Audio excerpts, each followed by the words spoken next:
বন্ধু একটা সুখবর আছে।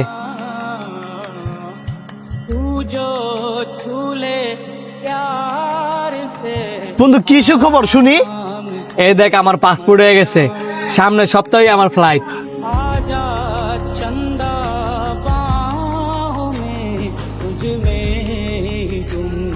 কিরে তোরা খুশি হস নাই? অনেক খুশি হয়েছি। বিদেশ যাইবি, অনেক অনেক টিয়া কামাইবি, তোর আর ফাইকেডা। একবারে ঠিক কইছস, বিদেশ যাইতেছি তো টিয়া কামাইবার লাগিয়া। টিয়া চিন্না লাইছস না রে?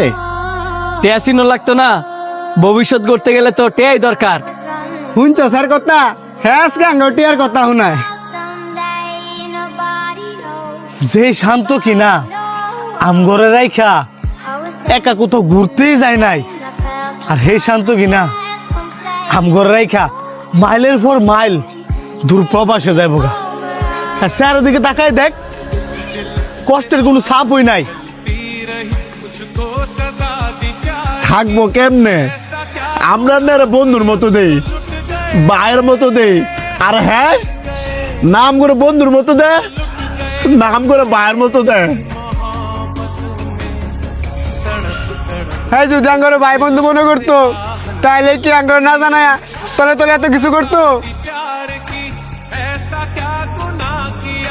আরে বেটা তুই বিদেশ যাইবি, টিয়া কামাইবি, কামাস না? আমরা তো তোর টিয়া নিতাম না, না তোর আমরা ফুন্দা ফুন্দা কমু জাঙ্গরে 10 টিয়া দে, 20 টিয়া দে।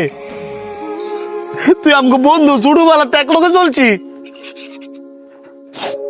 এত বড় একটা খবর তুই আঙ্গরে হাসি মুখে কইতাছস। তগর আমি চিনি না, হনে কইতাছ চাইতি না, আমি গেলে আবার ঠিক হিসাবি। আচ্ছা তোরা থাক, আমার জানানো দরকার ছিল তাই তগর আমি জানাইলাম।